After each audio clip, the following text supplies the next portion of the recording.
একটা কৌশলের কথা আপনাদেরকে বলি, যদিও এটা আগের যুগে বলাটা ঠিক হতো না, এখনের যুগে বলা যায়। সেটা হলো, ওই চোর ধরার জন্য গ্রামে অনেক সময় চাল পোড়া খাওয়ায় না, এদিকেও খাওয়াটা হয়তো মনে না।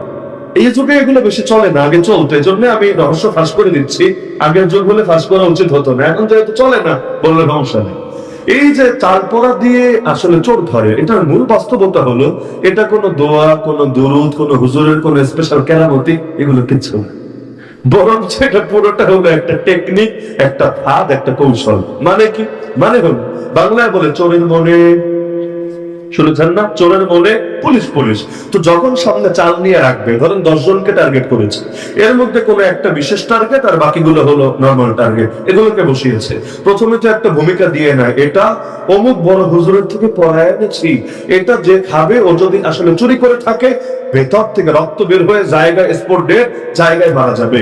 এই ভূমিকা শুনে অনেকে জায়গায় স্বীকার করে, না ভাই খাওয়া লাগবে না, আসলে আমি পাপটা করেছি, আমার ছেড়ে দেন। 1 নাম্বার। যদি এতে কাজ না হয় তাহলে 2 নাম্বার তরিকা আছে। সেটা কি?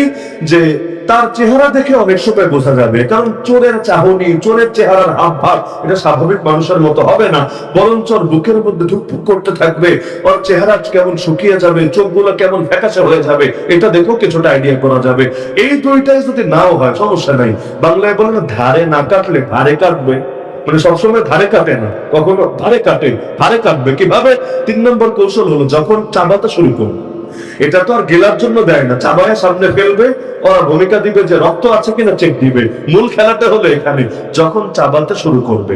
আমরা যখন চাবাই, আমাদের ভেতর থেকে কিন্তু একটা পানি আসে, পানি। এই যে আমাদের জিহ্বাটা ভেজা থাকে, মুখের মধ্যে থুথু জমে, কিভাবে?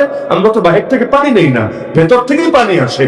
কিন্তু এজন্য আপনি দেখবেন, ওই যে যদি রুটি খেতে বসেন, শক্ত রুটি, কিন্তু কিছুক্ষণ চাবানোর পরে এটা আটার দলা, ময়দার দলার মতো কেমন হয়ে যায়, নরম হয়ে যায়। কারণ খাবার নরম না হলে গিলবেন কিভাবে? তাহলে তো গলায় বেজে মরা লাগবে আপনার। তা আল্লাহ তাআলা সুবহানাল্লাহ এমন একটা সুন্দর নিজাম আর সিস্টেম রেখেছেন, খাবার চাবাতে গেলে ভেতর থেকে পানি আসে, খাবারটাকে ভিজিয়ে ফেলে, সিদ্ধ করে ফেলে, এটা গলদকরণ করা, এটা হজম করা আমাদের জন্য সহজ হয়। কিন্তু একটা সিম্পল ব্যাপার হলো, মানুষ যখন ভয় পায়, তার দেখবেন বারবার গলা শুকিয়ে যায়, যায় না?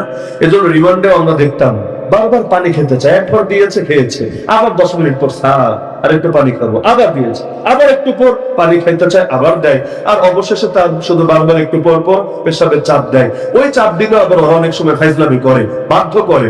1 নম্বরে পানি তো খাওয়াবে বেশি করে, আর এরপর বাধ্য করবে পেশাব করতে হবে এমন জায়গায়, করার সঙ্গে সঙ্গে পুরোটা কারেন্ট হয়ে যাবে, কারেন্ট। পানি পাওয়া মাত্রই পুরোটা কারেন্ট হয়ে যাবে। পেশাব না করে কতক্ষণ থাকবে, কতক্ষণ সহ্য করা যায়? যেই মাত্র করবে এমন কারেন্ট হওয়া হবে, তার লজ্জাস্থান থেকে রক্ত আসতে শুরু করবে।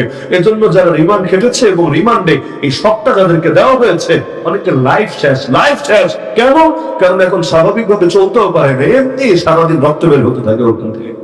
কি কি যে জুলুম করে আর রিমান্ডের বুকে। এই জুলুম ফেরাউন আর নমরুদ করতো কিনা, ওগুলো চিন্তার বিষয়। আর আয়নাঘর টায়নাঘর, এগুলো তো ফেরাউনও কল্পনা করতে পারে নাই যে এভাবেও নির্যাতন করা সম্ভব, এভাবেও কোন মানুষকে কষ্ট দেওয়া সম্ভব। আল্লাহ পৌঁকে জালেমদের উপর।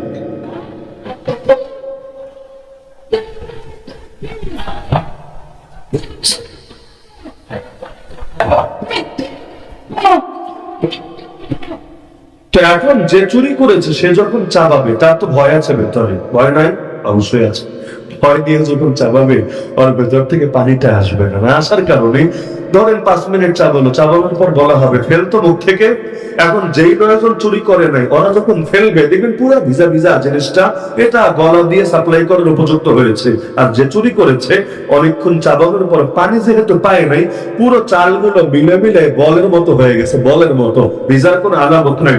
যখনই রাখবে তাহলেই বুঝবেন কি রে, নয়টা একরকম, একটা আরেক রকম, কেন? পরে ধর ধইরা ভাঙা, বাকি এমনি স্বীকার করে দিবে। তাহলে দেখা যাচ্ছে এটা কোনো দোয়ার খেলা না, কোনো দুরুদের খেলা না, কোনো হুজুরের স্পেশাল কেরামতি না, পুরোটাই টেকনিক, কৌশল, কৌশল দিয়ে কাজ করে ফেলছে।